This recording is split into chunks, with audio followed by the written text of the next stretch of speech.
Want to do a real check real quick. Can everyone hear me?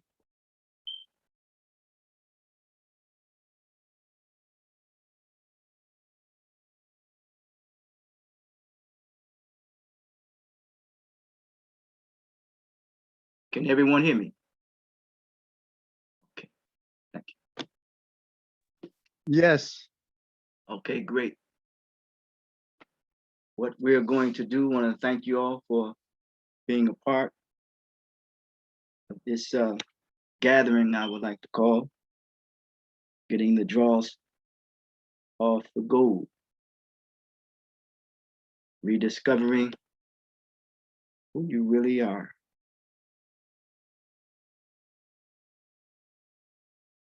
What we're going to do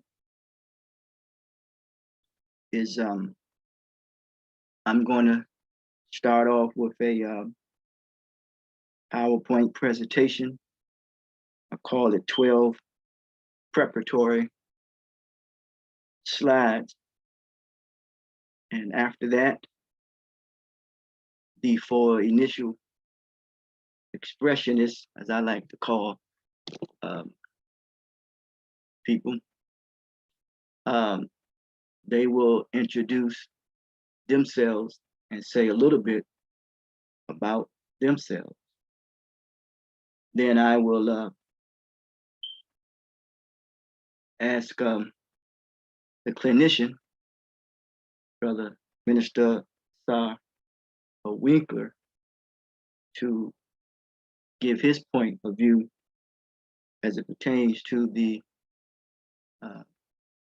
topic of discussion. But before that, I will give give a definition of the two, the anxiety disorder and trauma stress related disorder. Okay, welcome everyone. Let's see if I could permit all people join. Okay,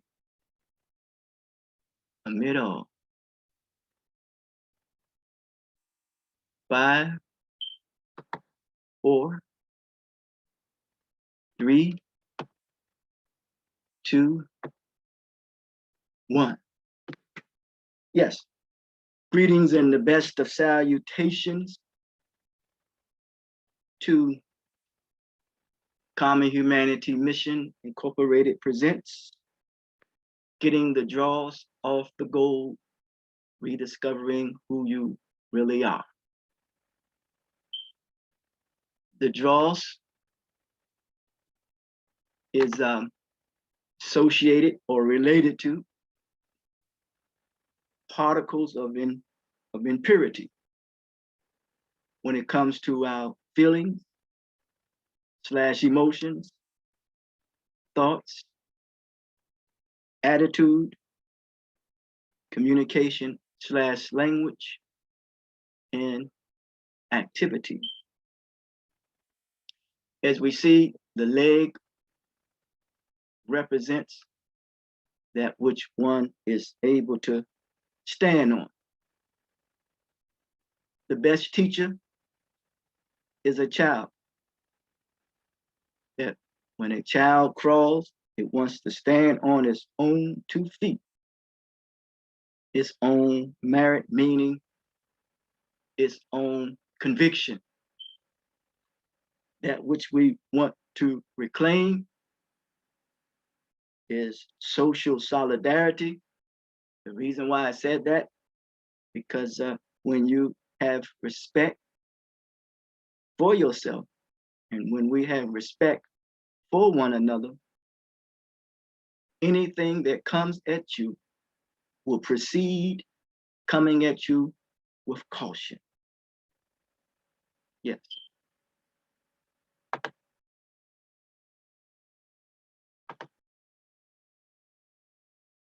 I want to talk a little bit about the DNA of common humanity.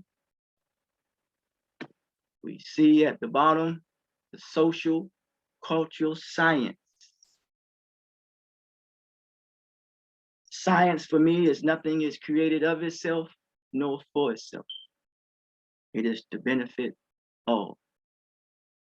Culture is defined by the totality of a people's thought and practice. Yet culture is necessary, but it's not sufficient, only because you have to take a very serious look at culture when it becomes destructive. You have to take a very serious look at anything when it becomes destructive. Social.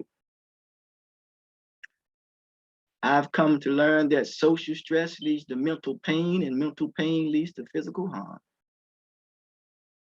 The technology that we have before us, we must be able to utilize it and take advantage of it. Agriculture or agriculturalists, we see the word culture in association with agriculture. If the rain falls from the sky, and it does, it produces a crop. That means to be productive. There must be a higher power somewhere. So the brain cells is constructed to think properly, and we're here to be productive. As an industry of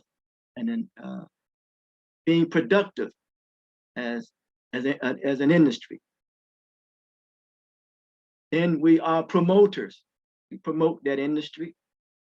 We cultivate it and we communicate it. And we have the opportunity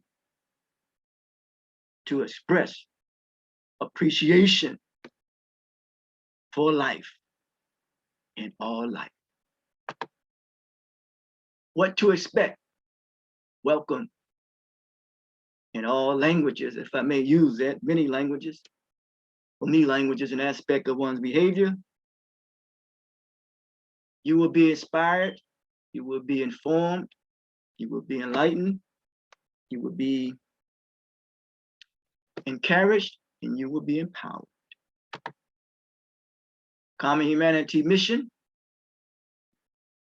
Our mission is to promote the value of self-worth. Our motto is to communicate with precision a clearer image to the world.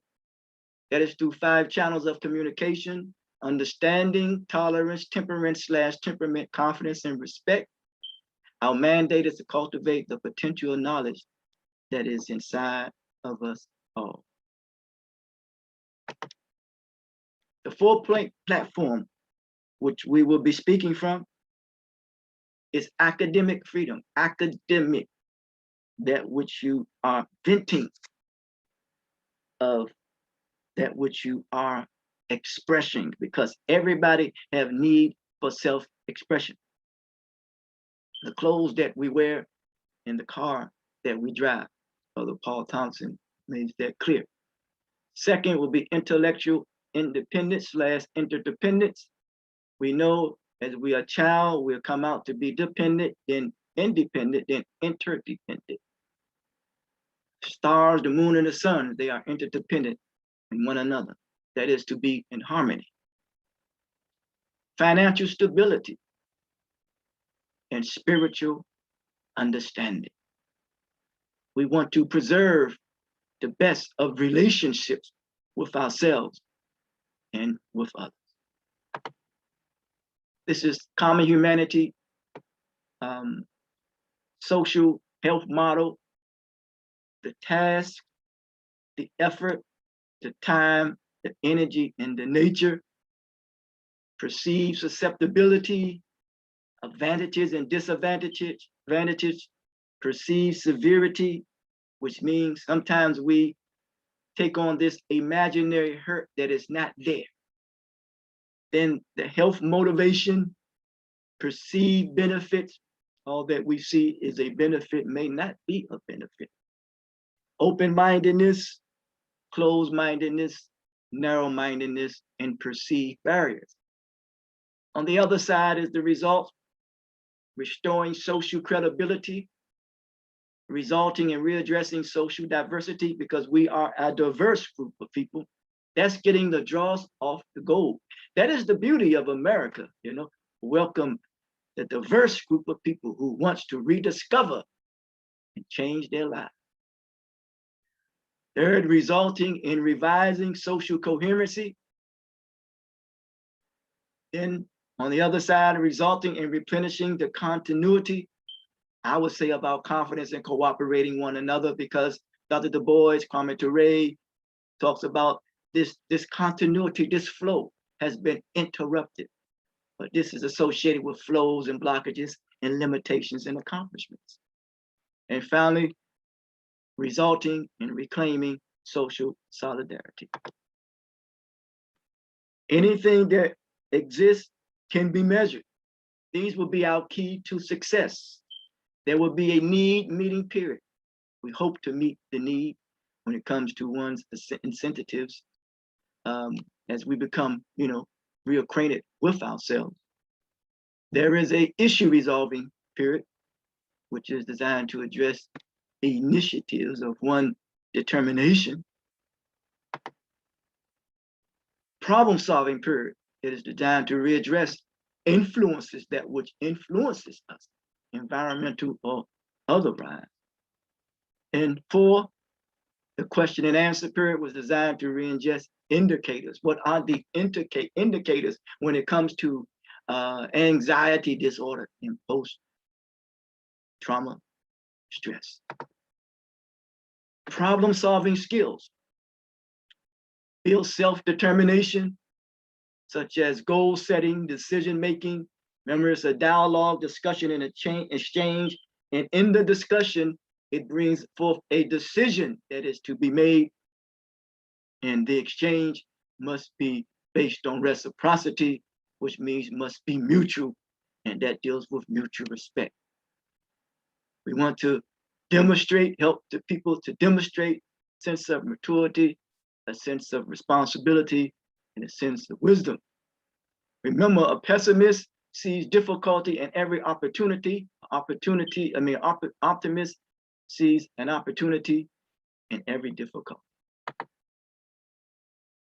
What we would do in a variety of problem-solving processes, we will identify what the problem is, then we will,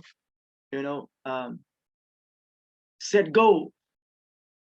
We will evaluate. Plato or Socrates says, an examined life is not a life worth living at all. We have to examine ourselves and go through self-introspection. Then we explore. We look for alternatives. We select, and there we implement. Pay it forward. Self-evaluating self is inspiring. Friends helping friends is informing or informative. Families housing families is enriching and enlightening. Organizations helping organizations is encouraging. And nations helping nations is empowering. Take a moment and reflect and meditate as we begin the discussion.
welcome.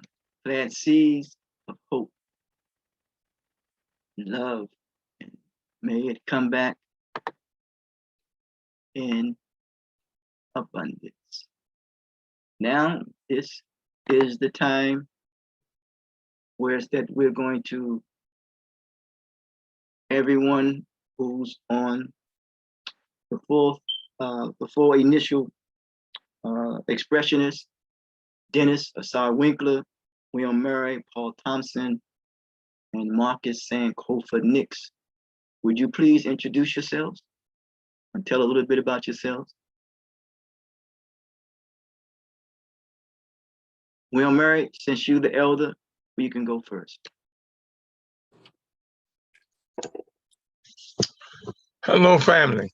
I'm Professor William Murray.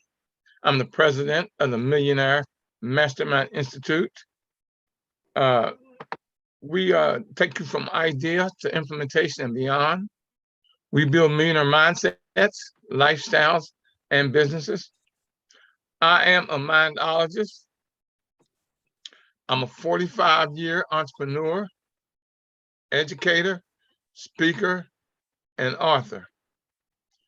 What I teach and we here at the Institute teach, we teach the thought and the action process to success, whether it's spiritual, personal, financial, or entrepreneurial. We take you from idea to implementation and beyond. We make sure that you're successful and a winner at whatever it is that you have as a desire or endeavor or wish in life. Thank you, sir. Thank you so much. Brother Paul Thompson, express a little bit about yourself. Yes, sir. Thank you. I'm Brother Paul Thompson, and I am a student of spiritual law. And so my life's work has been about raising the vibration of consciousness and helping those of us who have decided to know thyself or get more understanding of that which is rooted in everything, the spiritual order, more resource to help us on our goals and our ability to tap into our resources to accomplish what we've come here to do in life purpose. Thank you. Thank you. We're going to change a little bit. Sister Michelle Sanjay, could you say a little bit about yourself and introduce yourself? Hi, you can hear me? Yes, I can. Okay, I'm Michelle Sujai. I am a civil engineer by degree, an artist at heart. I graduated from DC's Duke Ellington School for the Arts, and I now work and do more holistic work. I've been renovating houses and all the people who live in them. So it's been interesting because I had 3 pretty bad car accidents, and on my healing journey, I learned how to help heal other people. I was the first person to be given disability for being incapacitated by anxiety. And the only reason I got that disability was because after my car accidents, I did not get over the PTSD, post-traumatic stress, because there was a lot going on that I wasn't even fully aware of. And it took a while with therapy and other things for me to learn the root of my issues. And when I learned how to work through my issues, I found I was good at helping other people. So in Washington, D.C., I started 7 self-help groups for women under the National Black Women's Health Project, which is now the Women's Health Initiative. And I'm a Reiki master, so I actually use Reiki massage as a way to relax people and soothe them, to help them talk through the root of their problem in a timely fashion. And then I use the Reiki energy to help them move out of their, so women in pain, Reiki and conversion to address their anxiety and help move that through them. So that's what I yeah. Thank you. Thank you. And Sister Michelle Collins, would you want to introduce yourself and express yourself? I mean, say a little bit about yourself. or Michael Collins. I don't know if Michael Collins, sorry. Okay, Brother Gary, you want to share a little bit, introduce yourself, share a little bit about yourself? Okay, Gary. Brother Marcus Sankover Nix, it's on you now, brother. Hello, this is Michael Collins. Okay, hey. I didn't know that you were going to call on me, Yes, sir, we might as well just keep the flow, go ahead. but I've been a metaphysician for 30 years, maybe even longer. Mhm. I've studied anywhere from astrology, tarot, done meditation, yoga, and now I love transcendental meditation and going into the transcendent state and going into the higher states of consciousness. So my whole goal is to explore consciousness, to find levels of inner peace, and use that as a guide or as a template to guide us through this world. As we go through all the chaos, we always remain peaceful, hopeful, and we see the glory of the Most High. Thank you, thank you. All right, Brother Marcus Sankofa Nix. Good evening, everyone. My name is Marcus Sankofa Nix. Delighted to be here. I am a longtime member of the TNAT Holistic Wellness Center. That beautiful edifice that you see Brother Dennis Winkler amongst. I've been a longtime member of that organizational entity and family, and even before that inception. But I am also a public school educator going on 12 years. I'm a historian, a researcher, and a student of African and African American history.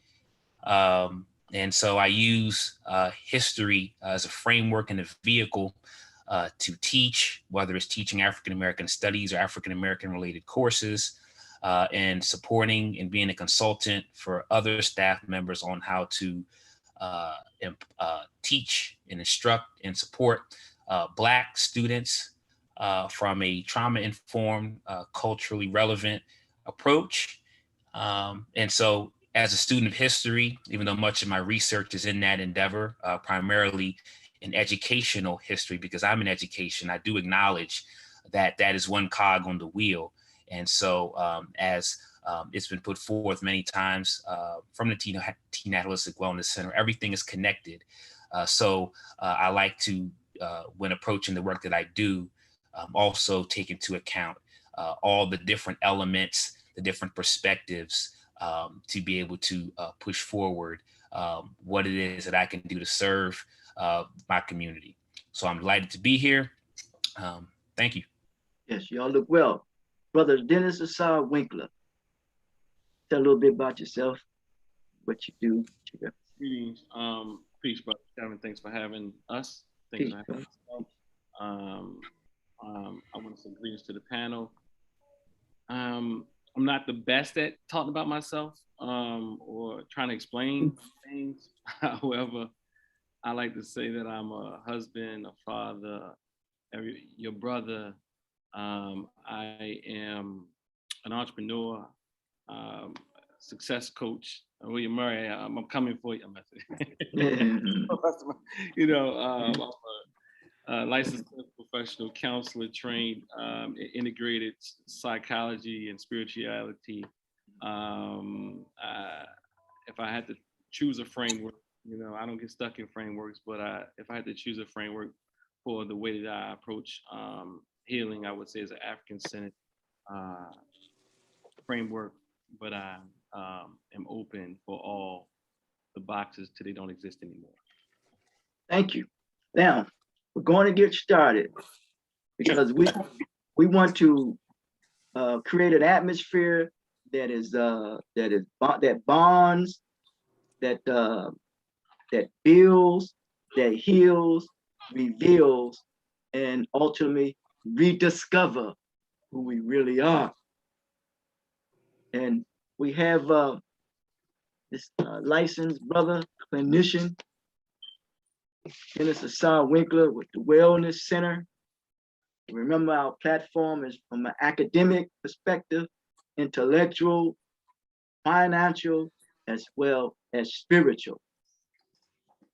Brother Winkler, I'm going to give a definition of the two disorders and give your perspective on those disorders. Anxiety disorder, a group of mental illnesses that cause constant fear and worry, characterized by sudden feeling of worry, fear, and restlessness. And post-traumatic stress disorder, a mental health condition that develops following, like an exemplary act, that's what following is, a traumatic event characterized by intrusive, that which invades the thoughts about the incident, recurrent distress and anxiety on a continuing basis, a flashback. You know, sometimes I have flashbacks, think I'm younger than I am. You know, so, you know what I'm saying? And avoidance. You know, some things we do not want to confront, so we avoid it of similar situations. Brother Dennis Assam Winkler, on you. Then everyone else will have their input after that. Well, I just make it brief. I think that was suffice. I like to just try to stretch it to trauma-related disorders. I really don't think that post-traumatic stress disorder captures trauma to its fullest. So I would suggest that we talk about trauma in general, trauma-related disorders, and even the trauma-related disorders as defined in the DSM-5, the Diagnostic Statistical Manual for Mental Disorders, does not suffice enough to actually capture the trauma that many of us have, especially when we talk about the African American or Black community, or however we want to identify. It definitely doesn't capture the trauma, trauma such as racial-based trauma and so on and so forth. Would not even fall in any of those categories. But we'll talk about trauma. And as you're speaking about flashbacks, at least your flashbacks seem a little, they seem a little bit less intrusive and more good, welcoming to you. They might be a little delusional, however, they definitely are probably, you probably enjoy those experiences rather than what many who experience flashbacks or things that remind them, to trigger them, more intrusive and a lot. It takes them back many times to reliving the event or feel like they're actually in the event at the time they're reminded through the trigger or flashback. Thank you. All right, it's thank you, brother. The floor is open now. This is Sujai. Yes. My comment as someone who was put on disability for anxiety is part of my issue was I had suppressed memories. And so the memories were trying to come up. The car accidents caused me to have memory loss. And when I was working on regaining my memory after the first car accident, some of my suppressed memories came up. And then I had another car accident that just made the floodgates kind of open. And that's one reason I became agoraphobic and able to move past this. There was a block of suppressed memories I didn't want to remember. So I've actually,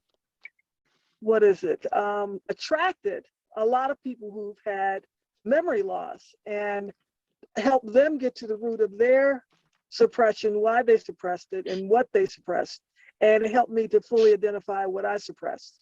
And that is one of the issues with traumas that Black people, people of color suffer in childhood, teenage years, college, wherever else, is that if we're brought up to believe that the world and people in it are good and fair and just, and then we go out into the world and we find out that very little of that is true. We have lost her there. Yes, uh, she was speaking on these suppressed memories and how the society said that people are, maybe they are good and find out that they are not as good as what people say that they are. It sounds like almost like a confidence trickster, which means that one tries to gain your confidence and tricks you into becoming your friend at the expense of trying to, deceive you and take advantage of you. So You know, go ahead. well, Kevin, this is Professor Murray. You know, Kevin, when you're dealing with mental stress and anxieties, that's one of the most difficult situations and times really in your life. It's hard. You've really got to learn to control your thoughts, your moods, and your habits. You got to change. And see, a lot of people are afraid of change. And I know a lot of it is and it's all mental, really, because you got to work on your mental mind, even in your recovery. You have to work on your mentalness. And when you're in your comfort zone, and that's always where you're comfortable, even in thinking negatively or thinking positively. It's something that you yourself got to work on. But once you realize that you have an issue or a problem, it's easier to control. That's the hardest thing, is to get people to understand that it's a problem that can be solved, but it's not going to happen overnight, and it takes time. And you can't fear the fact of change. And if you're godly, one thing you have to realize, and that is God and fear cannot occupy the same space. And once you start getting into the change that is necessary, like every little change eventually grows into a big change. It's like every penny you find eventually will be $1. So you got to grow and build that change and that mental process, which is difficult. It really is. When you got to make a mental change, that's going from a mindset of fear and negativity, that's a hard process, brother. And that takes time and a lot of change and realization. So if I can, I want to deal with this memory piece for a moment, because I think that that's very critical to, I believe, this healing process that we speak about in terms of overcoming these barriers and obstacles to be able to be the best versions of ourselves. One of the things that I realized, as an educator working with youth, and one of the things that sparked and inspired a lot of the work that I did in the aspect of history is whenever we would get to talk about the history of Black people or Africans or African Americans or whatever you want to refer to it as, a lot of times my students were turned off. They were turned away because their point of reference was negative. Their point of reference is what some scholars would say was from a deficit standpoint. So he didn't hear about the illustrious classical civilizations sprinkled all around Africa. They didn't hear about the inventions and all of the uprisings and the agency and the resistance and all of those high things. Their memory and their point of reference automatically went to something that was traumatic: whips, chains, brutality, violence, hostility. And so memory is very, very, very, very big. And then even on a personal level, I believe Minister Sarah mentioned perhaps a couple of weeks back, this idea of avoidance. And so a lot of times we may compartmentalize or block certain things out within our own minds on a personal level, on an individual level. Something may have happened to us in our childhood, or something may happen in our relationships, or we might have incurred an injury or something may have went down.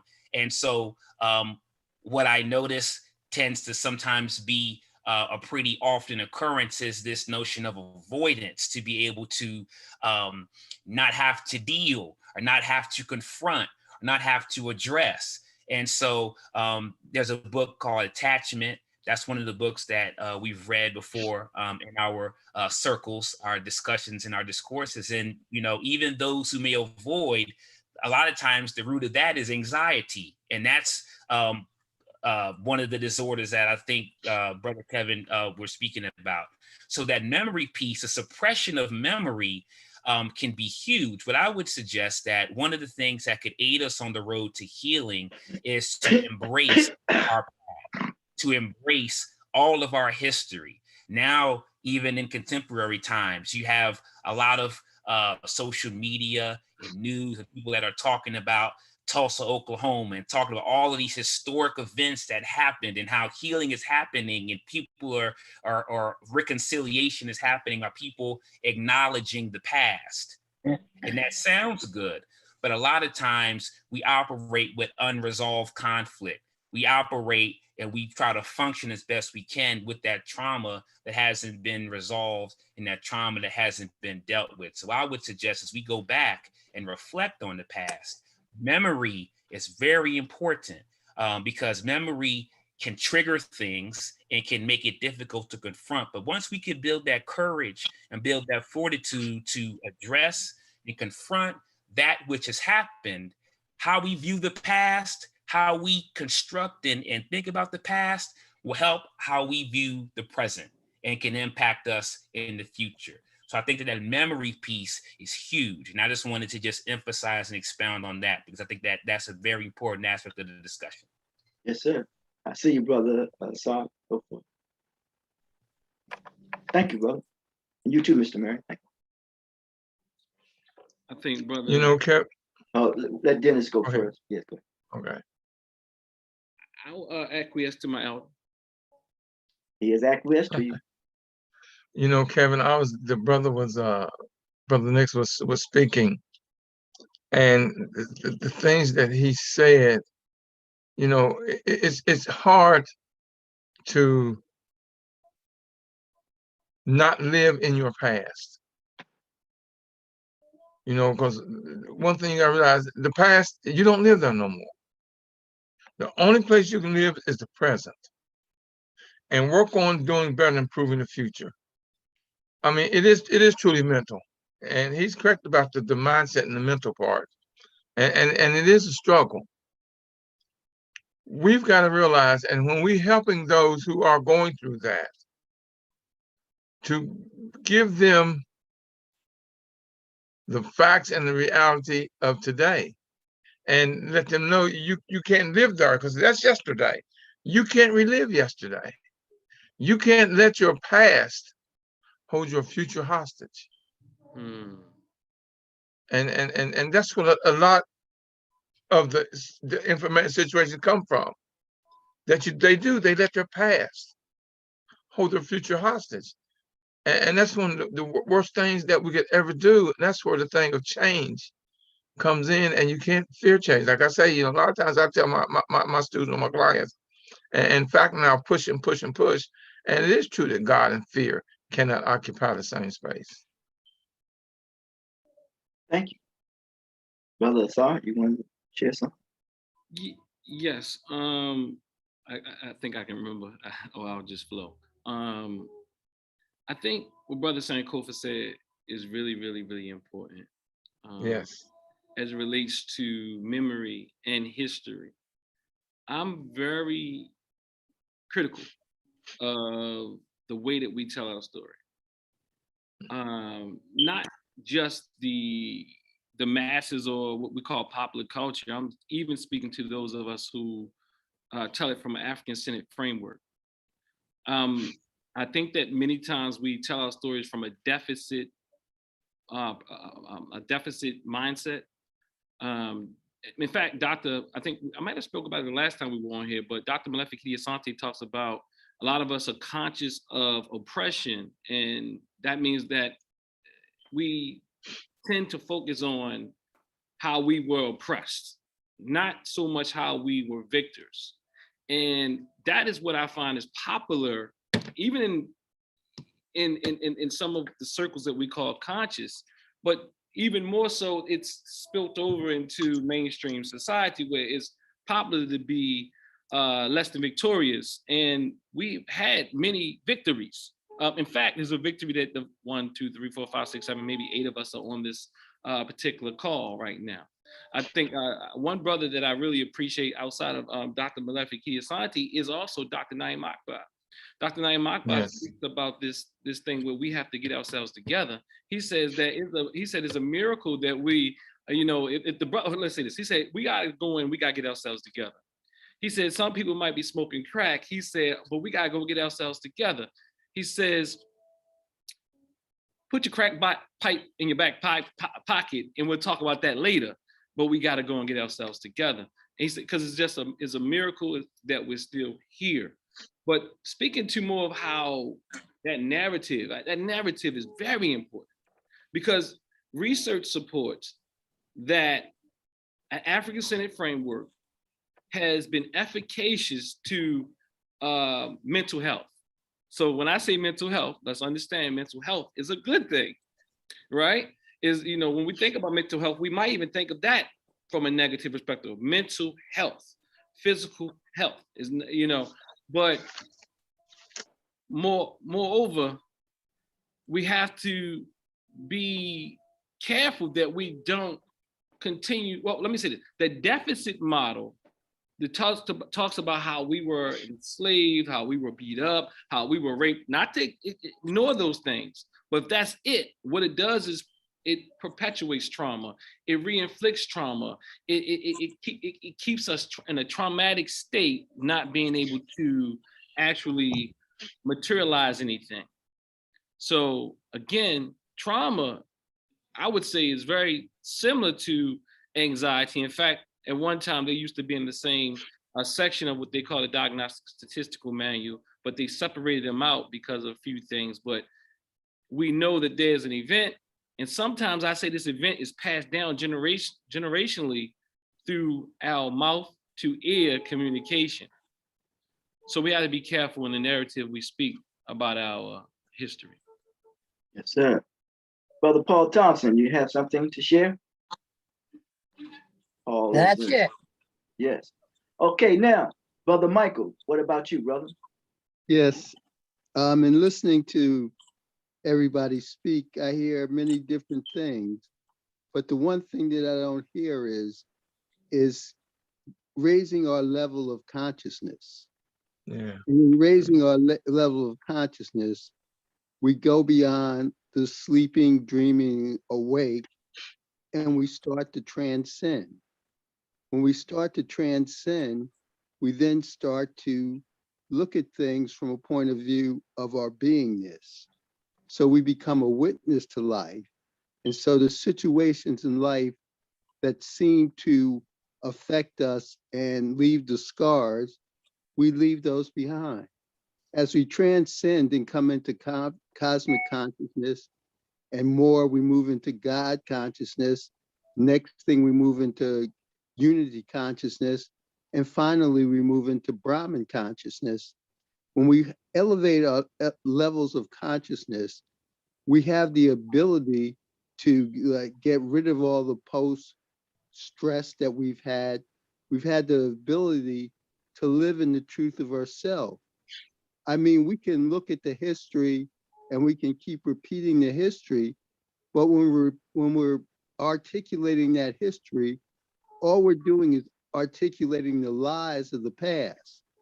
And as long as you keep articulating the lies of the past, you will never get to the truth. That's why I say, as we transcend that, as we start to transcend that and go into our higher level, into our higher nature, we come to that truth. And when we come to that truth, we find a greater peace inside ourselves.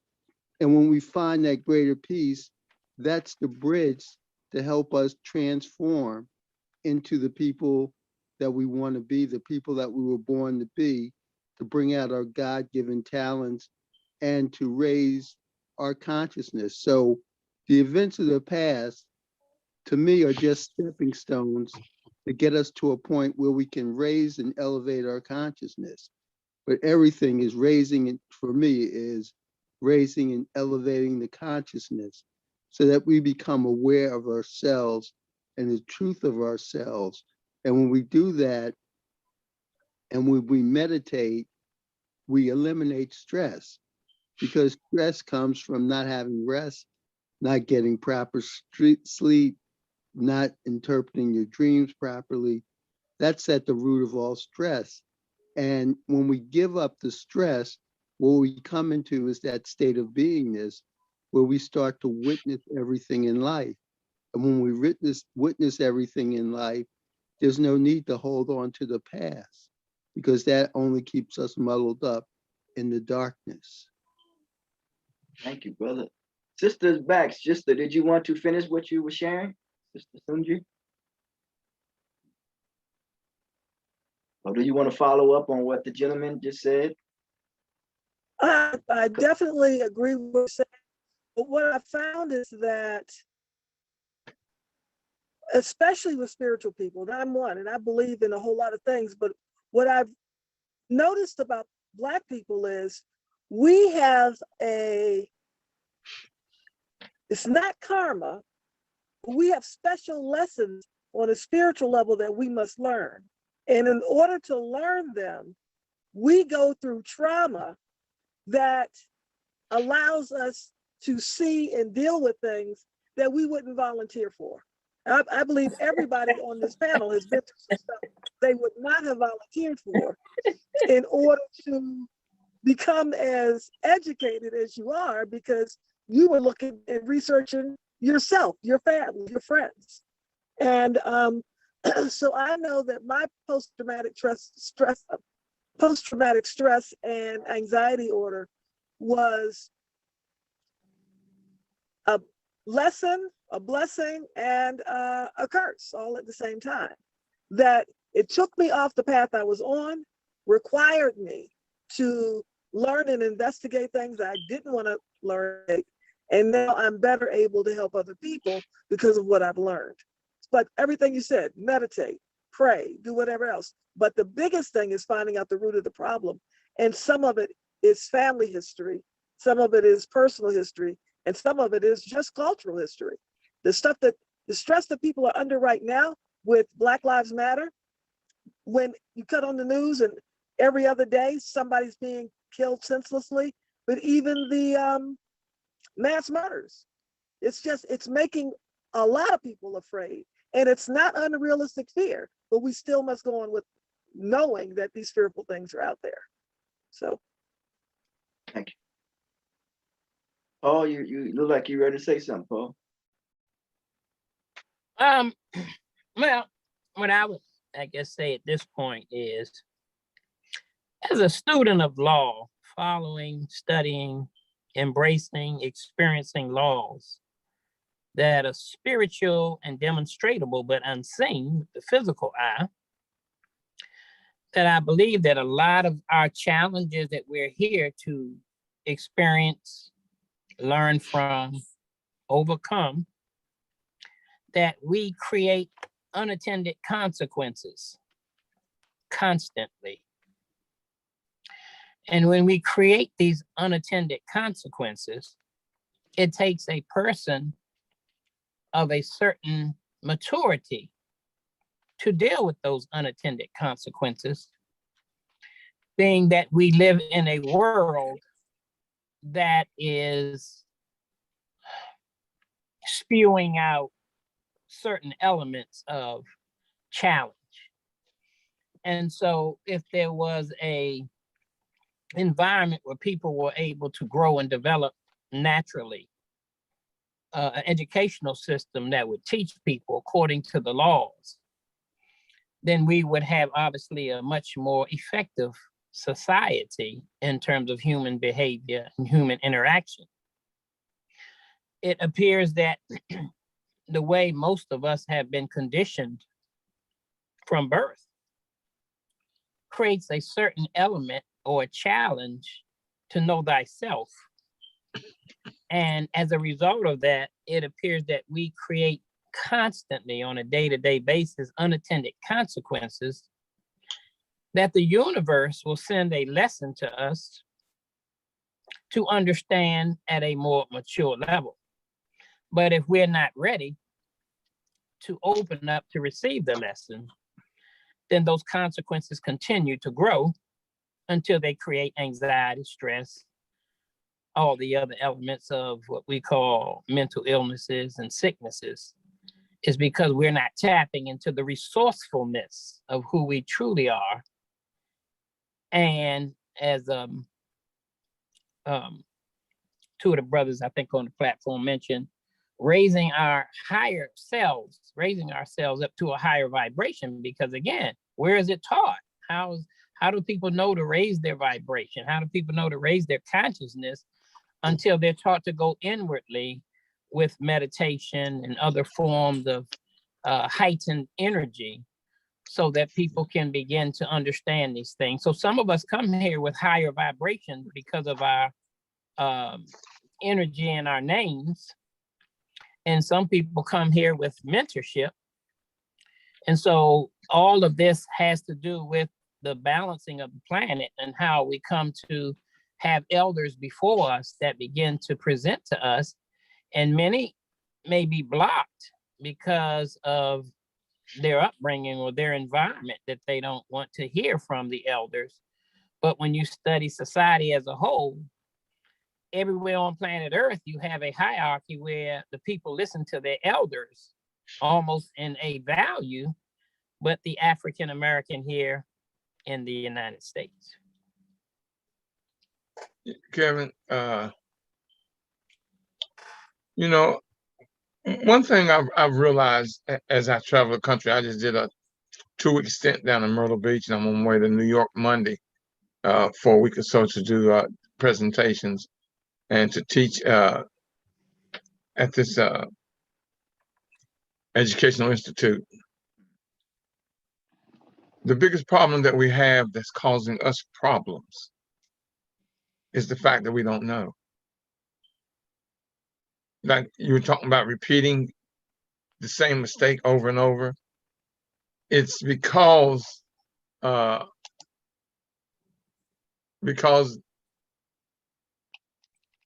we don't know. So you repeat it. We've got to teach, we as a people. Now look at what's going on right now in Oklahoma, in Tulsa. I was listening to a gentleman on the radio talk about he grew up in Tulsa, Oklahoma. He's in college, a junior or so in college, and had never heard about the massacre in Tulsa, where he grew up. So they aren't teaching it. Now, with the system as it is today, and we're putting the knowledge out there, and the youth are seeing it, and the elderly are picking it up, things are changing. We're looking and learning about power. Look what November did. It woke up a lot of people of color, Black people, to learn about power.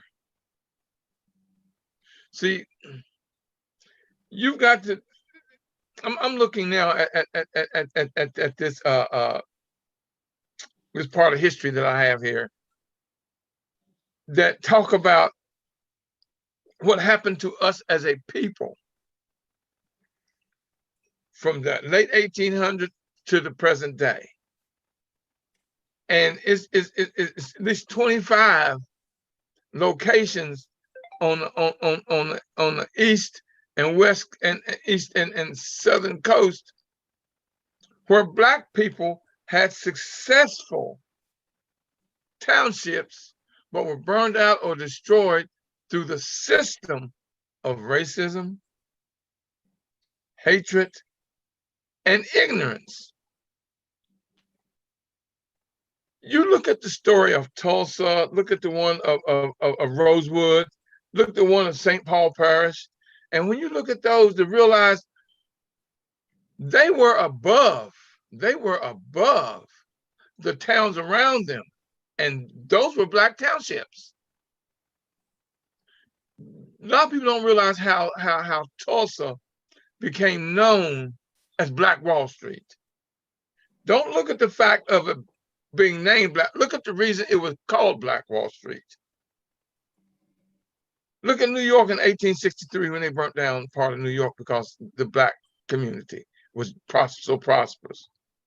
Look at Charleston in 2015 where they had problems, that they couldn't stand the fact that Blacks were up and coming. Look at the election of November, what they're doing now to stop us from voting and seeing power. See, when we stop having the love of power and start using the power of love and get out there and do what we need to do among each other, a lot of these issues we have won't exist. Yes. Because we don't know. And we aren't educating each other about the knowledge that we have and that's happening, we're going to have these struggles. Because you got people out there, it's just they don't know. Period. Yeah. I want to share something too, in regards to what most people said. The brother Michael was talking about this transcendental. I realized that there's 4 phases in life. You transform, you transition, you transcend, you transmit, or 5 phases, and you transfer. Kwame Ture said the duty of the conscious is to make the unconscious aware of their unconscious behavior, which means we're talking about how we were talking about anxiety and group feelings or thoughts. But it's how we organize our thoughts.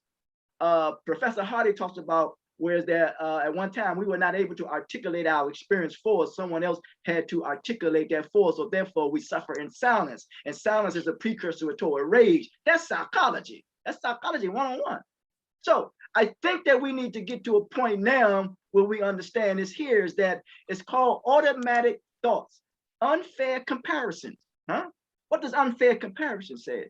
It says that you interpret events in terms of standards that are unrealistic. For example, you focus primarily on others who do better than you and find yourself inferior because that which we have been in charge with is being inferior. So remember, we talk about trying to reference a particular point in time in one's life, and that is really unfair if we begin 1619 and we don't go beyond that, or we deal with Tulsa and we don't go beyond that, if we don't deal with what's going on right now and with that which is before us, because we want to make the transition from victim to victorious. Unfair comparisons, huh? Because we are a diverse group. We're talking about getting the dross off the gold. That means we are a diverse group. We're here in a melting pot of America. You know what I'm saying? It's called a melting pot. And it's the most beautiful thing that you ever want to be a part of. Be around. Kevin. Huh? Kevin, you went mute. Yes. So okay. So yeah, so we want to get to unfair comparisons. You find yourself inferior in the comparison because social comparison we're dealing with. Says she's more successful than I, or others did better than I, or did on the test. This is what Dr. King said this. He said the 3 dimensions of a complete life. He says this one guy was going to school, he did math faster than him. He had to realize he had to accept his own tools. And that's the principle of self-acceptance. So we have to first accept ourselves before anybody accepts us.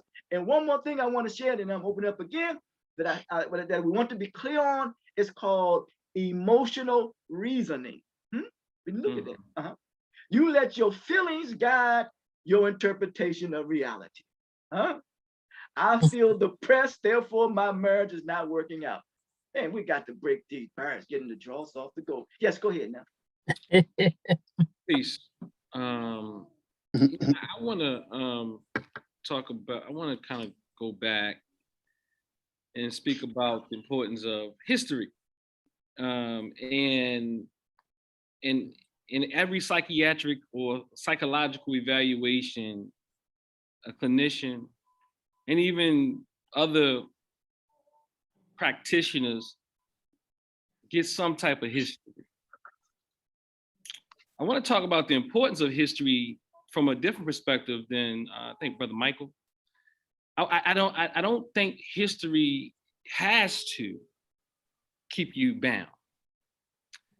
I think history can keep you bound, as I articulated earlier. And I also think that we did speak about consciousness, because I spoke about consciousness of oppression, which I believe is that which keeps you bound. And I spoke about consciousness of victory. So the consciousness was mentioned. Then I also want to talk about how it's important when one is dealing with such things as trauma to really deal with the history. Because what is haunting a person, if I can use that word, is the history. My sister, Michelle, I believe, stated something earlier about suppressed memories, which is history. And if those thoughts are not dealt with or processed, which we use in the clinical sense, is if it's not processed, I don't care how much spiritual meditation you do, because I'm into meditation. I'm into meditation. I do all types of meditation with my clients. But some of them can't even get to meditating because they have not processed those thoughts. They can't keep their mind still because they haven't processed those thoughts. Those thoughts are, the memory is held in the body. So anytime, they don't even know why many times they're responding to things. And many times, as my sister suggested or stated, once you start opening it up, you realize the rabbit hole is a little deeper than what we realize. So we have to go and deal with that history, even if we don't have to get stuck there. Brother Kevin and Wally Moo, Kevin says that history, or what do you say, Brother Kevin? You said so beautifully. Past is just a reference point, is not a place of residence. Yes. However, I will maintain that by processing your history and dealing with that history and going through it, it will allow us to be less reactive and more responsive. Less reactive and more responsive.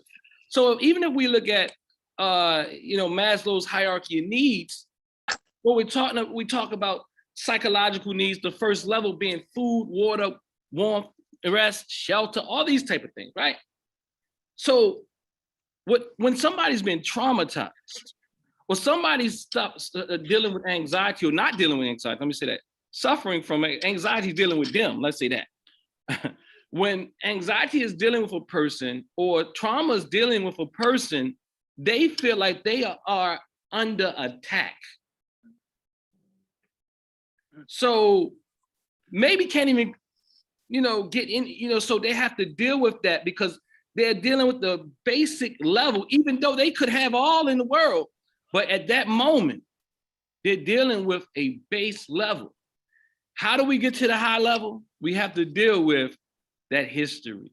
We have to process that and allow and not allow it to continue to plague us. Because what we have done is suppress it. Or first of all, we suppressed it and then it's repressed. Can't do it, yeah. Meaning that you don't even know it's there. Suppressing is a voluntary act. And you end up attracting things that will remind you. You will attract things. Because you have to remember. You will attract things. And you will step on your own foot.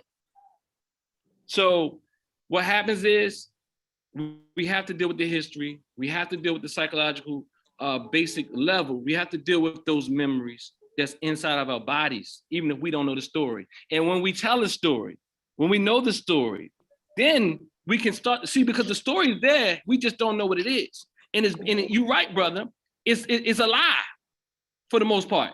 It's a lie. It's a lie, but it's some reality in there, some realness in there as well. Because the story that you're telling yourself is that everything is a threat that reminds you, and you don't even know why. Your body tells you it's a threat.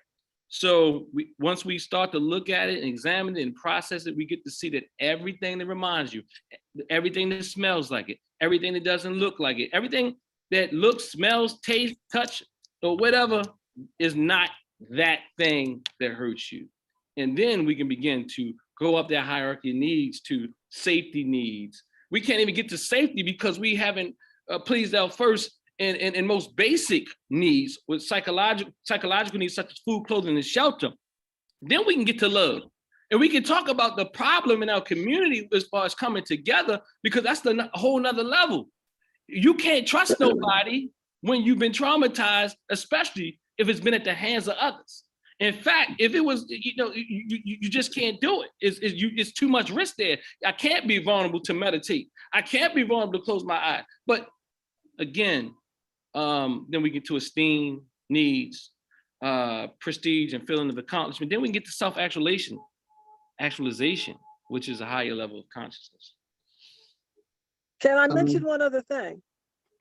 Yes, ma'am. That when we have incomplete memories and incomplete understanding of what's going on with us, and a lot of it's based on our history of oppression for years and years and years, we don't know the history of our parents' oppression.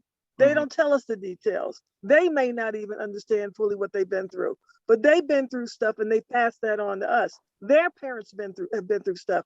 And when we don't deal with that, we consider oppression normal. We consider repression normal. We consider not acknowledging the truth of abuse because it's a daily thing. And Absolutely. so we also consider that normal. Our normal is to accept abuse, accept trauma, to accept things, and only go to church to, pray it away. So those are some of the things too that I know are key to our healing, is for us to be able to know the truth about where our stresses are coming from, which is difficult because we don't necessarily know. I just recently found out that things I was considering normal in my household, other people said not only was it not normal, but my household was, hazardous to my health. That people in the house literally were trying to take me out. And I got out of the house before that happened, fortunately.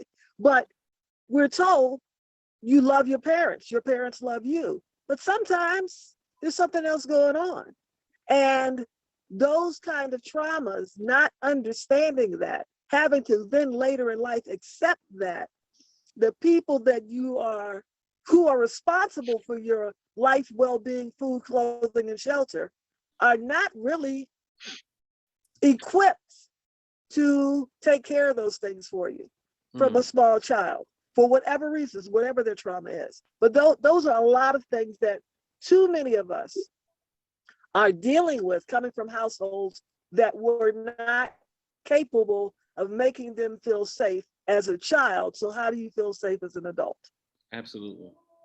Right, Sister but the Michelle, thing, I was just gonna say, Sister Michelle, I'm not sure what you're talking about, because I mean, I'm gonna go with a Big Mama.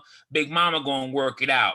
Bishop, pastor, such and such, pork chop, they gonna work it out. I'm gonna go and confide in them. They gonna be the ones that handle it. But no, you're absolutely correct. In terms of going to competent individuals to be able to support us where we're at. And one of the things that I also have been reflecting on as we've been having this conversation is this notion of truth. And getting back to the narrative, one of the things, from my standpoint, that I believe a lot of times doesn't help us to reach this self-actualization process or getting the dross off the goal is we think we the only ones with a narrative. we think we the only ones with a story. And what does this look like? This looks like this or that, right, wrong, me versus you the enemy, everybody's the enemy. And one of the things that I believe is important is just, and I think it's an act of humility. A lot of times we can get in our own heads and get in our own minds, and the victim mentality can continue to move back in. And so I would suggest that we may have our frame point or our point of reference or our stories or our way of seeing things, but that's not the only way. And so for for others who have different perspectives, different ideologies, belief systems, different viewpoints, we don't have to always agree, but others have perspectives and viewpoints as well. And narrow mindsets can a lot of times keep us from reaching the goal. And so, as we talked about earlier, being able to reflect on the the victimization and what has been done, being passive, and brother Kevin said this earlier on about somebody for such a long time. Our story's been told for us, but it's so powerful when you can be able to change. You have a narrative, but also know that others can have narratives too, or can have stories too, and that's okay. And I think sometimes that trips us up as well too, and that can box our thinking in. So we have stories, we have narratives, but our truth is not the end all be all truth. Our truth is not the universal truth. Our truth is simply that, our truth. And once we can at least open our minds up to know that other people have truths and other people have stories and other peoples can bring point of views and perspectives to the table, then that can also help us in the long run as well, I believe. Gentlemen, something that came to mind is, and I'm going to tell y'all the story, but I want to first say this. We have an issue because we are learning a history that's taught to us, that's not for us, and power building for us. The most important, one of the most powerful, period, question that we stop asking and searching for the answer for is the question of why. Now, I'm gonna tell you the story that was told to me. This little girl was watching her mother in the kitchen fixing dinner. So she bought a ham and she saw her mother cutting the ends off of the ham. She says, "Mom, why do you do that?"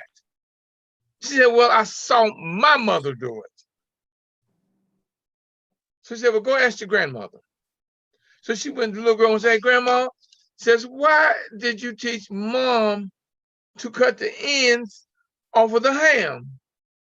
She says, "Baby, because I saw my mother do it." So she says, "You got to go ask your great grandmother." So she went to her great grandmother, which means that's 4 generations, and says, "Great grandma, why did you teach Grandma and your grandchildren to cut the ends off the ham?" She says, "Baby, it wasn't me teaching them. That's just big as the pot we had back then." No one took the time to ask the powerful question of why. We're taking and learning a history that is against us. We were not slaves when we came here. We were enslaved. Our history did not start in 1619. It ended in 1619. Until we start looking and researching and finding the why. Do you know what is why? going on, we're going to struggle. Do you know why? I mean, I think we know why. Why did they enslave us? Because But that's not the whole big story. The story is so huge that one why is not going to answer it all. But I'm saying, but every time they open a door for us, every time we find out who we are, we take over. They didn't integrate things because as soon as we get in the door, we take over. It was always though that Black girls were not going to be in gymnastics. As soon as they let 2 of those little suckers get in there, what happened? Well, you see what the greatest of all time. You see, they just did that young lady that did that somersault they said was impossible to do. Exactly. She did it. And what did they do? They outlawed the move. The head of gymnastics told them that They outlawed. They said you can't do that. Exactly. I And think if So they look what they repress, did to Kareem let me chat. Abdul-Jabbar. I They have to come stopped. in on this one though. I have to come in on this one here because we want to stay on. We want to stay on course here, because there is a saying that people glorify get glory in athletics, but don't get glory in academic. Right, there you go. we can flip. We say why. Okay. I know where I come from, and I don't have to say from Africa. I come from my mother's womb.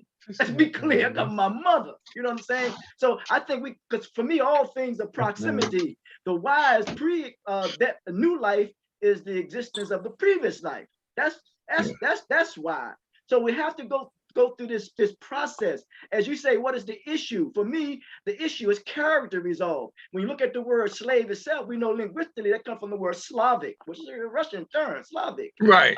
But that which we're talking about, the words, no one can really enslave no one's character, no one's integrity, and no one's nobility. Don't make no difference what they say or what they do. So you can see that now. Let's look at the evidence of that now, because look at the dignity and the nobility that we still have amongst ourselves. That's really taking this thing down to another level when it comes to elevating one's level of consciousness, because vision stems from the source of one's thinking.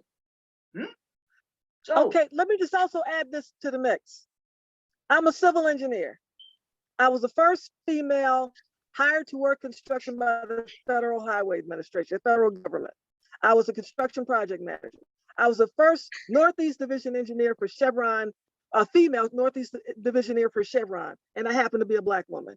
But on these jobs, they always let me know that they never wanted me there, and on more than one occasion, they literally tried to murder me. And that was not, just because you're paranoid doesn't mean the people aren't out to get you. And so that is one of the things when we start talking about reality, when the reality is that they hire you because they know you're the best and the brightest. And they say, Michelle is the smartest person here. Too bad nobody wants her around. Because one more thing, I got you there. I got you. Because I think we also got to deal with the language straight, right? We live in a word oppressive environment. I understand the psychological impact. We say we're the Blacks. There is nothing Black, to me. That's just a concept. There's nothing factual to that.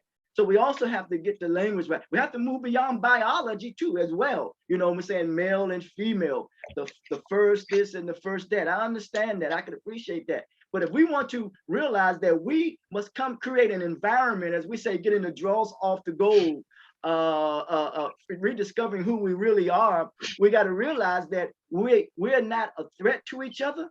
You know what I'm saying? That we continue to bond, we continue to build, we continue to heal, and when we continue to reveal, and then we can rediscover who we really are, because trial and error leads to personal discovery.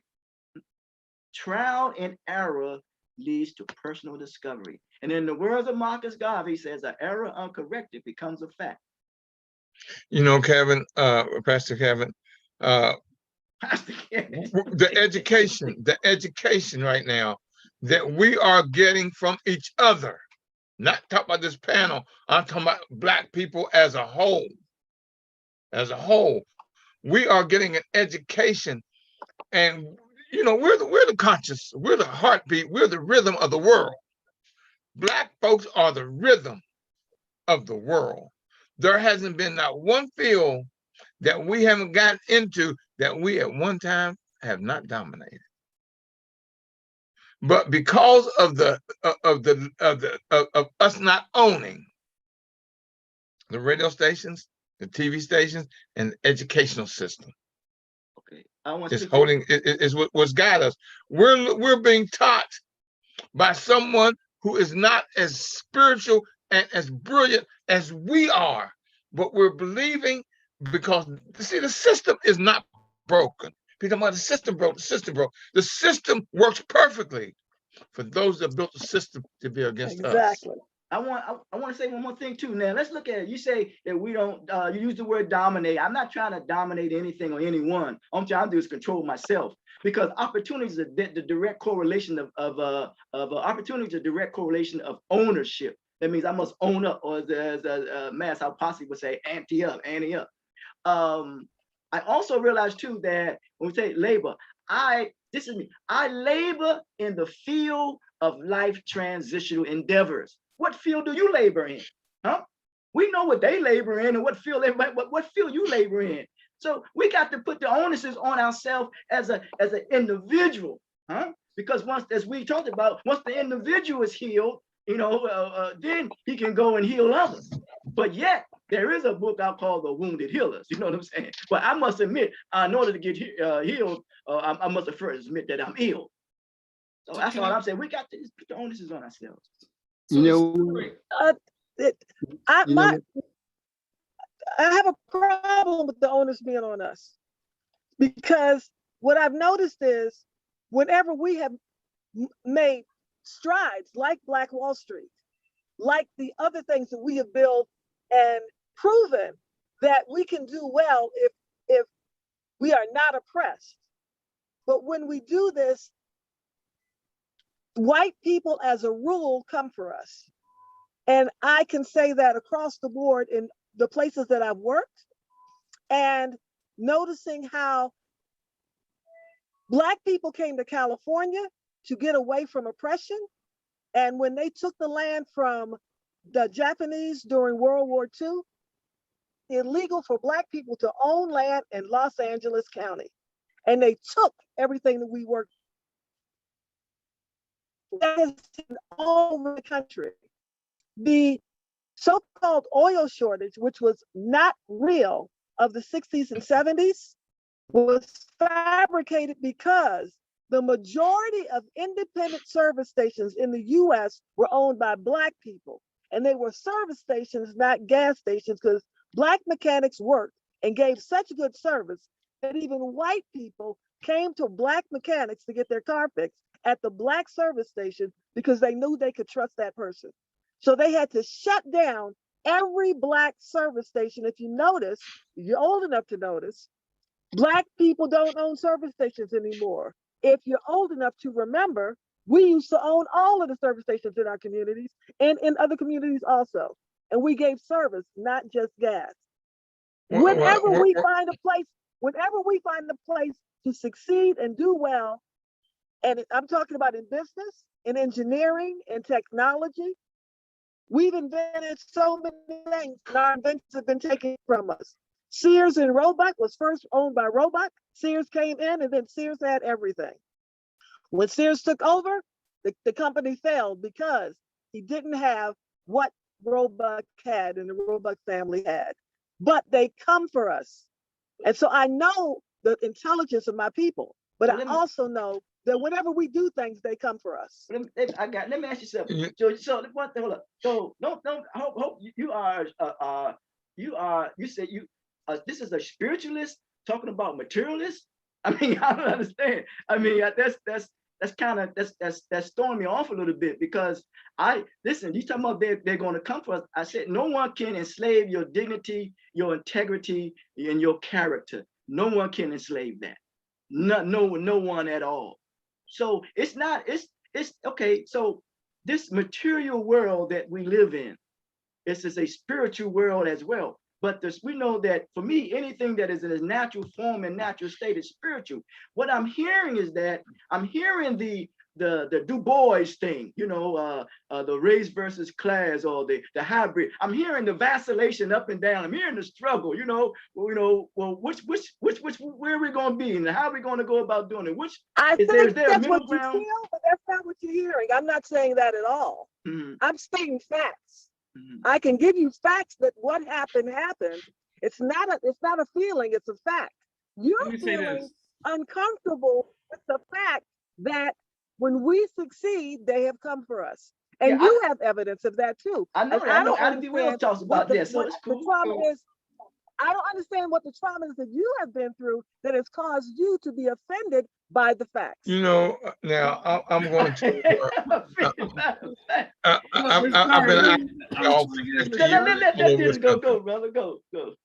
All over this country, I've been an activist for 50 years. Over 50 years. I've been an activist, and I've been arrested in probably more states than most of y'all been in.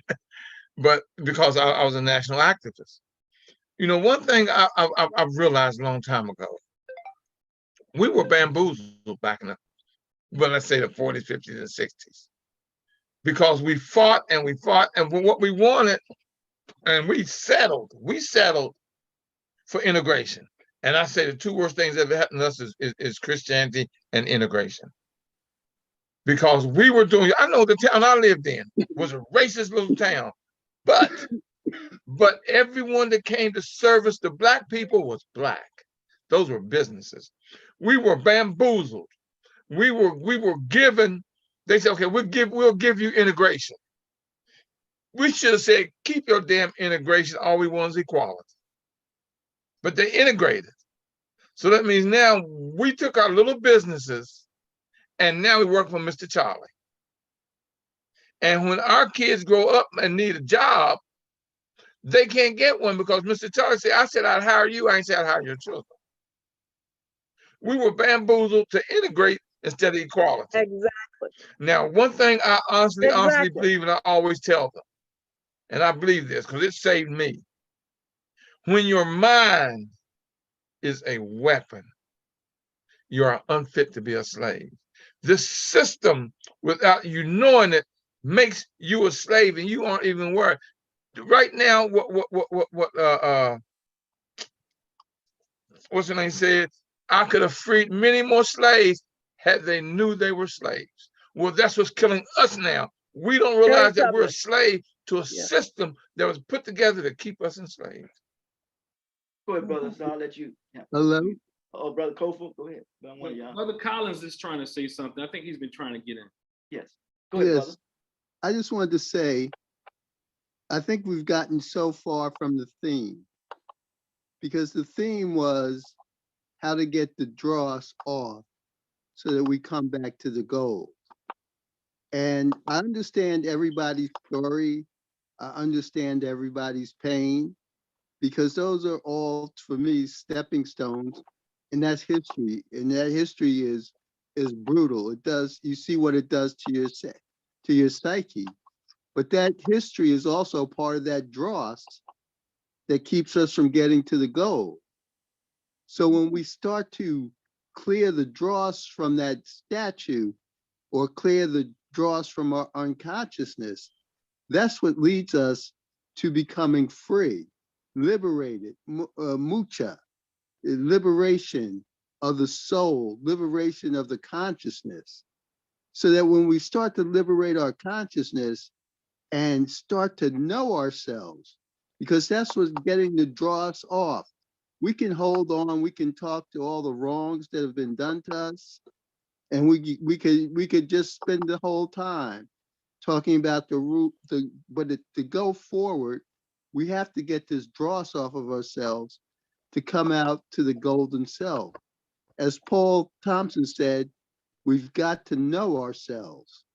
And if we don't know ourselves, then we're lost in this whole muckety muck of the slavery of everything that we went through.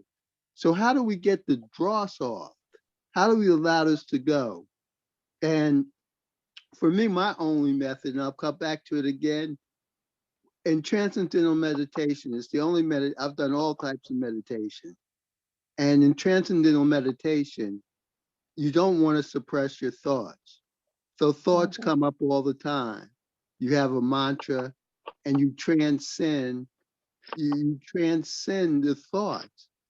You transcend them so that you start to come into your higher self.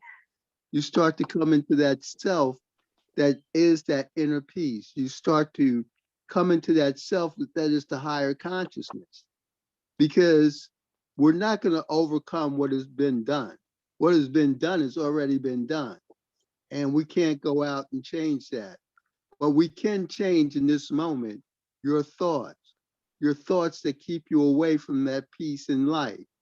because the more you hold on to this, to me, this is like more and more holding on to the dross.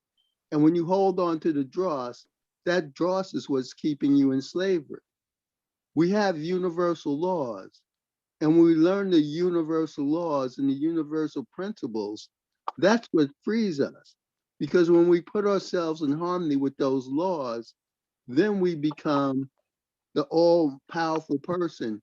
We become that golden figure. We become that what's been hiding underneath all the dross for all these years. And when we open ourselves up to this, we open ourselves up to a new world. We open ourselves up to what we attract to ourselves. Because listening to the story, everybody's stories and their feelings, and they're all justified. They're all very justified because we live in a very racist, hateful society. But that justification should not stop you from becoming the best that you can. And the best that you can become is knowing yourself, knowing the truth about yourself, knowing how your mind works so that your subconscious is a good servant to the conscious. And when that's the servant to the conscious, you become aware of everything that's going on every moment of every day. So we could talk about the past forever and ever, but let's talk about the now. What can we do right in this moment in ourselves that will liberate ourselves from this past so that we have the energy and the thought process to take us into the glorious future that we're meant to have? Wonderful, wonderful, excellent, excellent point. What I would suggest we think about is, what if we wake up tomorrow morning and all white folks disappeared? Oh, Lord have mercy. That'd be a blessing to the universe. Now, I'm sorry, y'all. That's just the way I feel about it. Good question, my brother.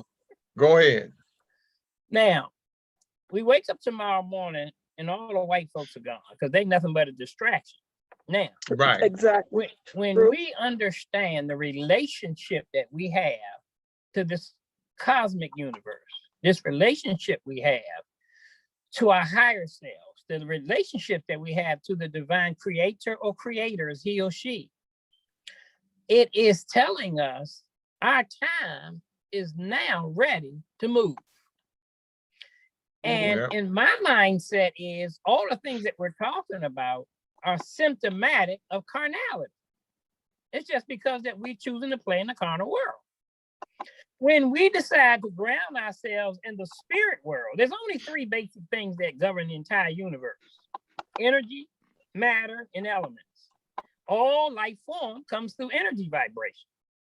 So if we ground ourselves in spirit and energy instead of carnality, the material world, the physical world, all the symptoms, all the dynamics that we're experiencing begin to go away. You're so right. We're making this a lot more difficult than what it is. And Because so we're materialistic. all the things that we're constantly dealing with. You know, I've died 3 times already in this physical body. 3 times I just walked away from death because that was a program. You tell me that I'm going to die because this is what you do. It's so much program in us that we believe that's not real. And so the only way you begin to understand it is to acknowledge it, access it, and apply it, and get back the outcome and result that you begin to manifest your spirit, and your spirit is the absolute truth. Everything else is secondary.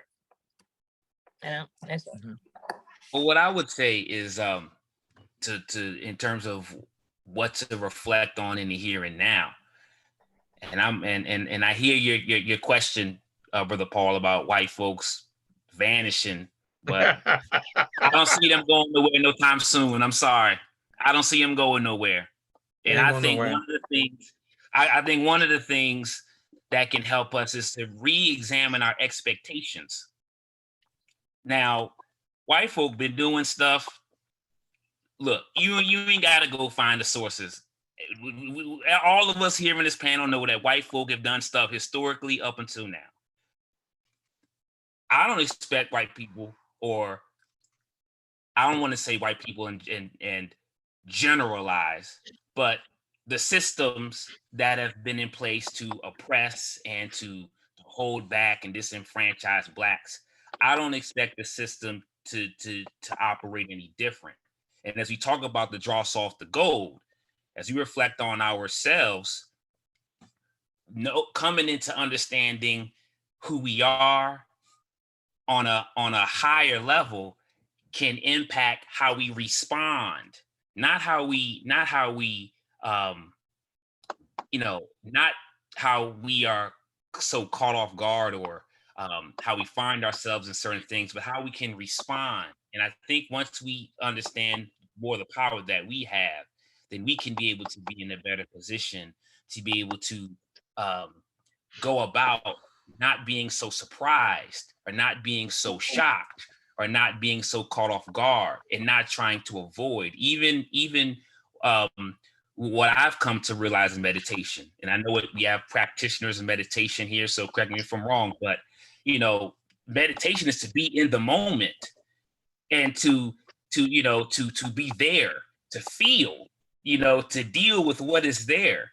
And so to avoid and to run, that a lot of times can pull us off confronting and dealing and addressing. And so I would say, Sister Michelle, to really reflect on the narratives that we spew out there. We talked about this deficit victimization type of mentality that we have. And I think a lot of the times we give so much more power to white folk. And I won't just say white folk, it could be to a whole lot of stuff outside of ourselves. I think Toni Morrison spoke about the white gaze, right? We can't do anything because we always worried about, the white person coming to blow the house down and coming to do stuff. And we know that they've done stuff. But how can we self-actualize? And how can we get the dross off the gold if we always have to anticipate? This is the anxiety creeping back in again. If we have to anticipate always, a lot of times, what they're gonna do. Are they gonna allow us to do this? Are they gonna come blow the house down? Are they gonna do more violence? Are they gonna be more brutal? And I think a lot of times one of the things about trauma is that trauma can take circumstances and it can magnify them. So a lot of times circumstances are not as dangerous and are not as risky as it really actually is. But it's like when you go through one or a couple of experiences, then there's reminders and things that happen that make now everything be a threat, even if it's real or even if it's perceived. Everything now becomes a threat. Everything, and this shows up in real time. Look at how much sleep we lose. Look at all of the different things that we find ourselves doing. But I would just say our expectations. I mean, I'm not surprised with what we see in history. Has a track record that shows a lot of things that happen. So when you see what has happened in history, it can just let us know, okay, well, that's what has been done. But what are the options I have? What are the things within my arsenal? What are the things within my toolbox? But when you're traumatized, but you can't think, like Minister Asar was saying, you can't think, on a higher level. So your agency, your ability to overcome is significantly compromised. And that's why when people are stressed and they're overwhelmed and they're traumatized and they're going through it, they feel helpless. They feel powerless. They feel hopeless. And that's one of the biggest tools that keeps individuals oppressed, because they feel powerless, they feel hopeless, they feel helpless, and they feel like they have no options, when a lot of times that's not the case. And that's because we're not teaching spiritual law. Well, That one was thing well- I'd like to also, That was Okay, well can I said. talk? Oh, he's there. Okay. I've been trying to go for a minute. Okay, let Dennis go. Thank you. I thank everybody. So I want to, start off by saying, I don't agree that fear is the opposite of God. I think God, if you want to call it that entity that, or that energy that created fear for a reason. Fear is an emotion. It allows us to, it's a messenger. It allows us to realize that there might be a need to take action. To history, I wouldn't call history the dross. I would call, let's say, distorted history the dross. And then when you pull the pieces together and see it for more of what it really is, or your limitations to history, then you can see it more accurately, which will get you to what Brother Michael speaks about when he speaks about transcending these things. I also want to talk about transcendental meditation just slightly. Transcendental meditation in and of itself, there's people who have been harmed by transcendental meditation. In fact, there's people who've been, their pockets have been broken by TM. I'm not sure if you're talking about the corporation that created it and basically, what is it called, incorporated and trademarked it and so on and so forth. But there's people who disassociate because of their experiences in that community. So we got to be careful with even transcendental meditation. And sometimes it's transcendental meditation can become nothing more than spiritual bypassing. Spiritual bypassing means that I act like things don't exist. So it's okay. I do agree with Brother Michael when he says that we have to look at things from a wider lens. I agree with Brother Paul when he says we have to look at things from a wider lens. And when I say the wider lens, then we have to realize that, as Brother Kevin articulated, that, you know, when we really looking at things from a spiritual lens or lack of a lens, then all the colors and all these other things that we're getting stuck by is nothing more than our perspectives. Because, and then we use these words of white people and black people and all these things. And I know it exists from a historical material sense, and it somehow can tell a story or what have you. But then we have to realize these things have limitations as well. And sometimes when we say things like white people do this and white people do that, it leads us to believe that we are hopeless, and hopelessness creates trauma. And Dr. Amos Wilson speaks about this whole idea that the boogeyman, the white man, okay, him, the job was to make us feel more in fear than or feel that he or she is more powerful than what he or she truly is. And that is what you feel like when you're being traumatized. You feel like the threat is more real and more threatening than what it truly is. So we talked about that generational trauma from our ancestors and ancestral trauma, which is real. We must respect that. But again, as Brother Michael suggested, I agree with him that that's only a piece of it. But I also want to say that white people aren't the distraction. Our perspectives of white people are the distractions. Yeah. So then I also want to go and say that we don't live in a horrible society. We live in a loving society. So what I'm suggesting is it's our perspectives that keep us stuck, because just as much harm and hate and hurt and pain that you see, you also see love. And love, if we really open our eyes up, is more pervasive. I mean, I'm not measuring it, but let's say I don't know what it is. Let's say it's equal. But what I do know is that we are part of the society that we talk about. And if we are part of society, it must be some love in it. That's what I got. All right, we're going to go around and people have closing remarks, because we're going to bring this thing to a head. When I mean a head, I mean to a dome. And a dome is associated in the manner and way in which one thinks. We're going to start with Sister Michelle. Any closing comments, questions, concerns, remarks? I really love the discussion and the way things have gone. My closing comment is that in order to move past trauma and anxiety, we must know history, because if you don't know the history, it will repeat itself. But once you know the history, then you can identify the things that tripped you up, that cause you problems, and you can move past them. And then on a spiritual level, you can meditate, pray, do whatever you do, but go to spirit with you and get the answers and the resolve. That's what I did. Doctors and therapists could not help me resolve my issues. I had to go inside, meditate, pray, find my answers, and find solutions. And I found that when I did that, I helped other people slow down, stop running from the trauma, address the trauma, and then let it go. But the first thing is they must know what caused the trauma before you can let it go. To stop yourself from being triggered, you must know what's triggering you. And the history has triggered people.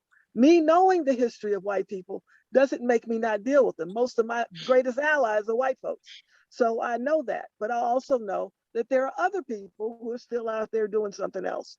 So knowing that, I'm careful, aware, and I choose my allies.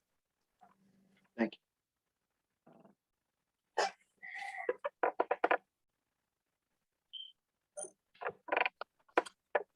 Brother Sankofa, you got any closing remarks, questions, concerns, challenges?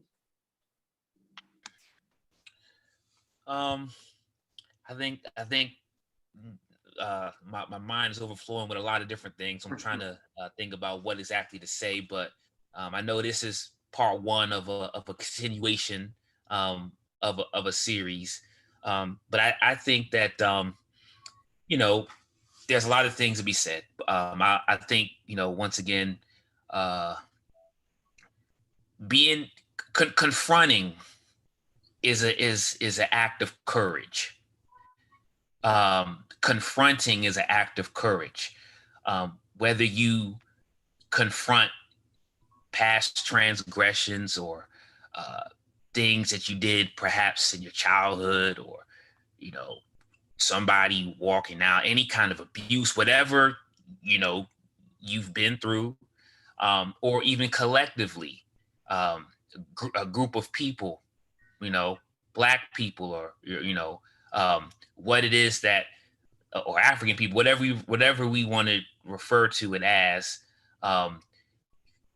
embracing all of that. And when I say embrace, dealing with all of that, because when we can courageously deal with those things, then that can bring us closer to reality. But a lot of times things worsen and things get more difficult, and the problem intensifies the more we run, the more we and I would suggest that that's consistent with the notion of fight, flight, freeze, faint phenomenon. So confront. I don't care if something happened this morning or whatever it is. A lot of times in our heart of heart, we know what it is. Confront. And that is it. And once we can confront, or in the book, My Grandmother's Hands with Resma Menakem, he speaks about clean pain and dirty pain. And that dirty pain he speaks about is that pain of, avoidance. A lot of times we make assumptions. You don't want to deal with certain things for whatever reason, how we look, our status, whatever the case may be. But that clean pain is whenever we embrace the unknown, we embrace the uncertainty, and we confront and address what needs to be addressed. So even if individuals say, well, I don't have an anxiety disorder, I don't have a traumatic stress disorder, I would start from, well, go from that which you might need to work on, or what Minister Sar says, growing edges. Whatever, start with your growing edges and confront that and address that. And I think that could be able to move us forward. So that's just something that I offer. Thank you, Brother Kevin. Wonderful discussion for session one. Brother Paul, the closing remarks, questions, comments, concerns, challenges. Yeah, I would just like to close by saying, and again, I would agree that the session has been very therapeutic for me. And I think that the greatest power that we have in communication, internal and external, is so therapeutic that it's healing. And my journey here is spiritual. And so the physical things that we talk about, I have in a context in my mind, but they're not really relevant to me. And what I mean by that is because I've chosen to be grounded in the spirit. So the things that most people are being filled with in the carnality of the thought process doesn't exist in my universe, because I created a universe that's grounded in the energy source of spirit. And so therefore I can take each word, each line, and therapeutically transfer the experience that one shares into a spiritual understanding, which is based on the spirit world, which is very real, much more real than we realize, I think. And it continues to help me. Dr. Winkler said, I live in a heavenly state, a peaceful state at all times, is because I just simply transcended the physical experience back to its source. And when we do that, we are never trapped into the carnalities, because it doesn't exist unless you create it. That's it. Mr. Murray, any closing remarks, questions, comments, concerns, challenges? I always got something to say, Kevin. Mhm. Something stuck out that we said earlier that was really very powerful. When they talk about thought and education. See, the thought process is useless if there's no learning and education behind it. I'm not talking about going to school and getting a diploma education. I'm talking about life's everyday education and knowledge that we can ourselves do without, where you ain't got to really just get into a classroom and a book and study it. But thought is totally useless if the education and the knowledge and learning is not behind it. I'm a mindologist, and I really do work hard on the thought process and the mental mind of people to build knowledge, education, and a step forward. And I'm telling y'all, not because it's me, but go on my Facebook, on my YouTube page, and pull up Mr. W. Murray and watch the show I did on Am I Still a Slave? And answer the questions to yourself to find out, are you still a slave? Because you don't realize it, and you are. But the biggest question, here's the biggest question now, Kevin, the topic of stress disorder, just stress disorder. Y'all, we know that it's there. We know how to help people that's going through this. And we've got to do more than we're doing, because somebody's got to lead.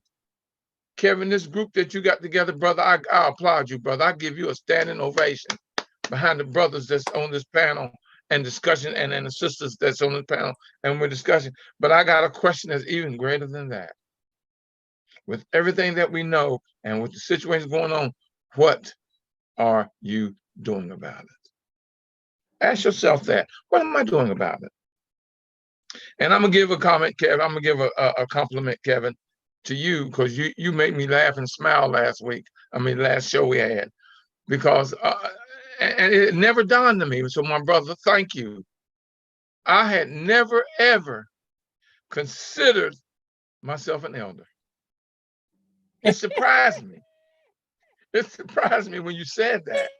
But do you know, man, how good that sounded to me? And I didn't take it as you degrade. It just never dawned on me at the age of 70 that I'm an elder. But wow. I really am. And so, my brother, thank you. I appreciate the fact that you gave me that compliment. But and everyone else, and my other brother Winkler said that a couple of times today. So my brother, thank you, because you opened up my mind on something. You really made me open my mind on something when I was referred to as an elder. Yes, sir. Brother, thank you. Brother Michael Collins, any closing remarks, questions, concerns, challenges? I want to say, first of all, thank you for inviting me to the group. I just found about it this morning, and it's been a pleasure to share and hear everybody's different ideas. Everybody's ideas are valid as we all work to make this earth this planet a better place to live. As we walk with love and harmony, we learn how to communicate. We learn how to tap into our spirit. We learn to tap into our higher levels of consciousness. And I'll just leave you with a story. There was a statue, a golden statue of Buddha, and it was on an island in the South Pacific, and the Japanese were getting ready to invade that island. So the people said, what can we do? So all of a sudden they covered the statue with leaves and everything. And you couldn't tell it was golden. And they lost the feeling of that golden statue. And after the war was over, this statue was covered for years and years. And then through rain and weather, the patches, the dross that they had put on the statue to hide the goldenness started to fall off. And this is just like with us. When we give ourselves the permission to allow the dross to fall off of ourselves, to come into that golden being, as the singer says, living your life like it's golden. When we start to do that and live from the utmost inner peace, then people around you will vibrate in that peace. People will vibrate into that feeling of goodness. People will be willing to open up. We'll all be able to help people because everybody at their core has that universal being in themselves. And so when we learn how to communicate and to tap into that core, what we do is we learn how to tap into the holiness within everyone. And when we tap into that holiness, we can communicate with people instantly. So I thank everybody for being on the call. I thank everybody for being honest and sharing diverse opinions, because from that diversity comes that unity. And when we start to unify, then we start to walk in harmony. So I just want to say thank you, and I was glad to be a part of this evening. Thank you. Thank you. Brother Asar, you have any closing remarks, questions, comments, concerns, or challenges? Thank you, Brother Kevin, for having me. Also, fellow panelists, thank you for sharing space with me. I want to say to Mr. Mary, I appreciate the material as well as the spiritual. You know, I look at everything as being balanced. So I hope when I get your age, I'm as good as you. Because it's a rough job, but somebody got to do it. You're representing pretty well in that material, in the material realm, and that spirit is shining straight through it. So from an African or spiritual perspective, we say that the spirit it can manifest in the material. Without the material, the spirit cannot manifest. Without the spirit, you know, the material has no hope. So we need them both. So furthermore, I want to say, as being a clinician, I want to be clear, because sometimes I think in the Black community, African American community, people of color, whatever we want to call it, many times mental health is looked down upon, is frowned upon, is looked at as even a threat. And I'm going to say that's part of our anxieties from our trauma. So I agree with many of us who say we can transcend those traumas and really be able to really evaluate, you know, what is threat, what's not threat, the real from the unreal, you know. I also want to say, you know, I just want to read this. And it says, an important aspect of emotions is their effect on the selectivity of attention. Anxious persons likely select certain things in their environment and overlook others in the effort to prove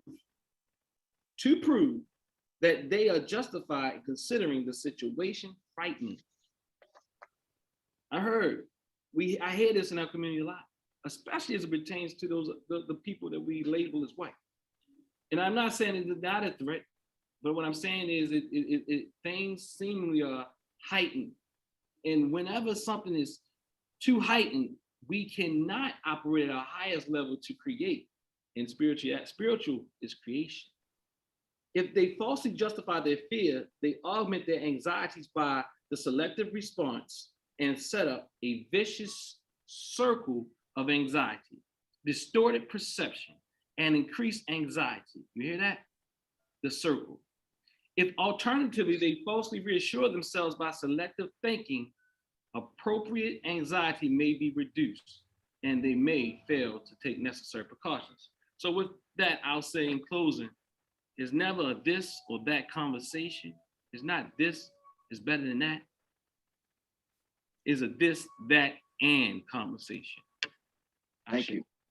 I say this, I want to thank you all for being a part of this gathering, getting the draws off from the goal.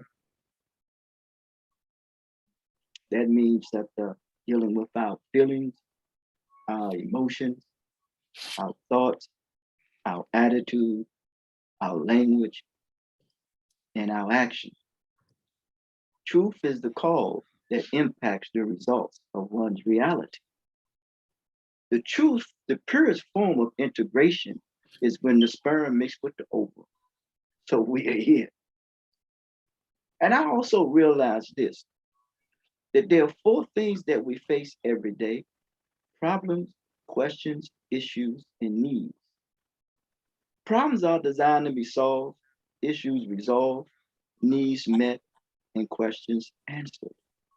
So what is the problem? Some would say there is an identity crisis. But you know, crisis can mean something that can strengthen you or weaken you. So what needs to be strengthened is not only our resolve, but a sense of accountability, character resolve. What is the need? The need is for spiritual guidance. Anything that remains in its natural form and natural state is spiritual. What is the answer to the question? It is a question of governance, how we govern our our affairs on a daily basis, and that which we govern in our mind. Problems, questions, issues, and needs. The answer is in you, because circumstances makes us other than ourselves. You can tell the psychology of one's mentality by what he or she produces. And know this, in closing, people are only responding due to the extent of the damage and the injury that has been done to his or her humanity. Yes, next time we're going to talk about bipolar and depression. That will be on the 16th at 8:30, same time next week. I want to thank you again, and I really mean it from my heart. And it's one more thing: love is the manner and the way in which we communicate as a family, our humanity. Until next time, talk to you. Getting the draws Blessings. off the go. Yeah. Blessings, you. everyone. Blessings. Hey, And peace be with everyone. Peace, peace. Thank you. Thank you. Everyone.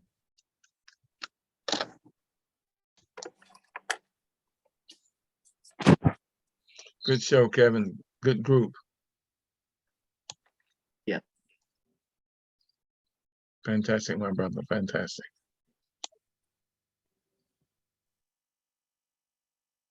Hey, Michael, you still there? Yes. Yes. Did you send me your email address? How did you do you have an email that you can give me? Yes. It's Ananda, ANANDA MICH ael@gmail.com. Okay. All right. Thank you, sir. Thank you. I talk to you. It's been a pleasure. Good as mutual.